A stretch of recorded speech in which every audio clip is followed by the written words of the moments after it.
എല്ലാവർക്കും നമസ്കാരം. ഇന്ന് അറബികൾക്കൊക്കെ ഇഷ്ടപ്പെട്ട ഒരു വിഭവമായ അറബി സ്വീറ്റാണ്. അപ്പോൾ അതെങ്ങനെയാണ് തയ്യാറാക്കി നോക്കിയിട്ട് വരാം. അപ്പോൾ ഒരു ബൗളിലേക്ക് 2 കപ്പ് മൈദ എടുക്കാം. പിന്നെ ഒരു 1/4 കപ്പ് കോൺഫ്ലവർ, 2 വലിയ സ്പൂണ് പഞ്ചസാര, 3/4 ടീസ്പൂൺ ഈസ്റ്റ്,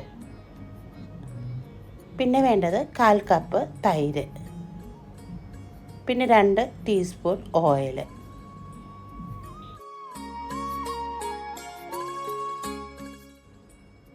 ഇനിയിപ്പോൾ ഇതൊന്ന് മിക്സാക്കി കൊടുക്കാം. നല്ലപോലെ ഒന്ന് മിക്സാക്കിയതിന് ശേഷം ഇതൊന്ന് ലൂസാക്കാൻ വേണ്ടിയിട്ട് 1 കപ്പ് പാല്, ഇളം ചൂട് പാല് കേട്ടോ, അതാണ് ഒഴിച്ചെടുക്കുന്നത്.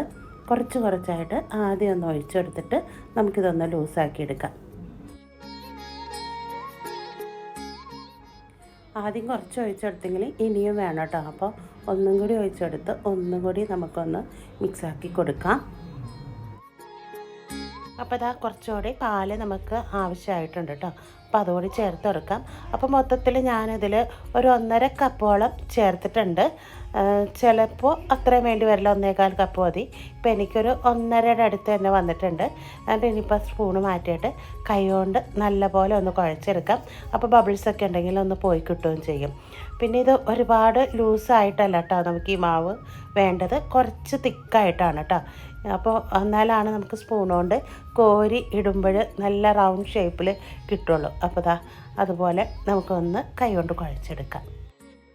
ഇപ്പോൾ ഇതാ കണ്ടില്ലേ, ഇതേ രീതിയിലാണ് കേട്ടോ മാവ് വേണ്ടത്. അപ്പോൾ ഇത് മതി കേട്ടോ. ഇനിയിപ്പോൾ നമുക്ക് ഇതിൻ്റെ സൈഡൊക്കെ ഒന്ന് ക്ലീൻ ചെയ്തെടുക്കാം. എന്നിട്ട് നമുക്കിതൊന്ന് അടച്ച് വെച്ചിട്ട് 1/2-3/4 മണിക്കൂർ മതി കേട്ടോ ഇതൊന്ന് പൊങ്ങി വരാനായിട്ട്. അപ്പോൾ നമുക്ക് 1/2 മണിക്കൂർ നേരം ഇതൊന്ന് റെസ്റ്റ് ചെയ്യാൻ വയ്ക്കാം.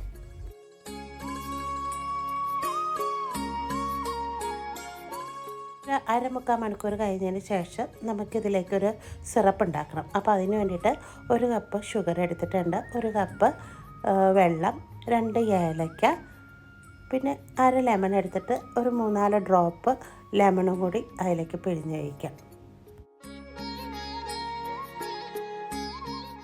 ഇനിയിപ്പോൾ ഇതൊന്ന് തിളപ്പിച്ചെടുക്കാം. 3-4 മിനിറ്റ് മതി കേട്ടോ നമുക്കിതൊന്ന് നന്നായിട്ടൊന്ന് തിളച്ച് വരാനായിട്ട്. അത് കഴിഞ്ഞ് നമുക്കിതൊന്നങ്ങ് ഓഫാക്കിയിട്ട് കൊടുക്കാം.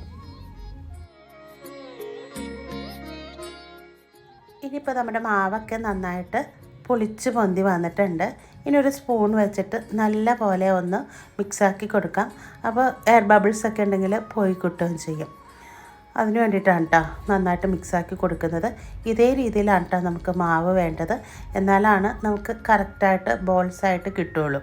ഇനി ഇതാ ഒരു ഗ്ലാസ്സിൽ കുറച്ച് ഓയിൽ എടുത്തിട്ടുണ്ട്. കുഴിയുള്ള സ്പൂൺ എടുക്കണം. നമുക്ക് അളവ് സ്പൂണുണ്ടല്ലോ അതുപോലത്തെ ഒരു ചെറിയ കുഴിയുള്ള സ്പൂൺ എടുത്തിട്ട് ഓയിലൊന്ന് മുക്കി വയ്ക്കുക. എന്നിട്ട് മാവിൽ എടുത്ത് നമുക്ക് കോരി ഒഴിച്ച് നല്ല റൗണ്ട് ഷേപ്പിലുള്ള ബോൾസായിട്ട് എടുക്കുകയും ചെയ്യാം.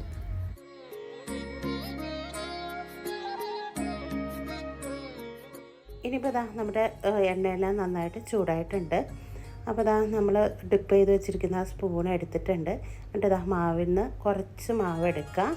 എന്നിട്ട് ഇതാ ഓയിലിലേക്ക്, തിളച്ച ഓയിലിലേക്ക് ഇട്ട് കൊടുക്കുക.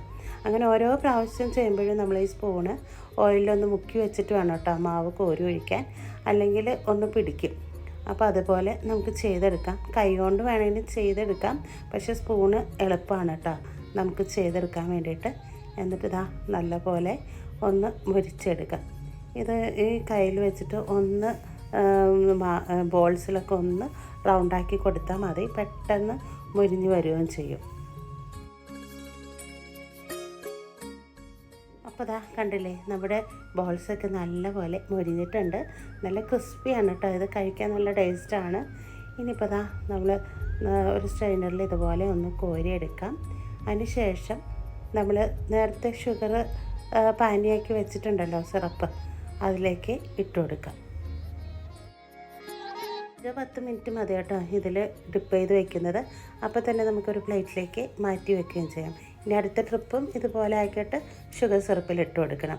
ഇനിയിപ്പോൾ ഞാൻ എന്താ കൈ കൊണ്ടാണ് കേട്ടോ ചെയ്യുന്നത്. കുറേശ്ശെ എടുത്തിട്ട് ഓയിലിലേക്ക് ഇട്ട് കൊടുക്കുകയാണ് കേട്ടോ. കയ്യിൽ മാവ് ഒട്ടുന്നുണ്ടെങ്കിൽ കുറച്ച് വെള്ളമോ അല്ലെങ്കിൽ ഓയിലോ തടവിയാൽ മതി.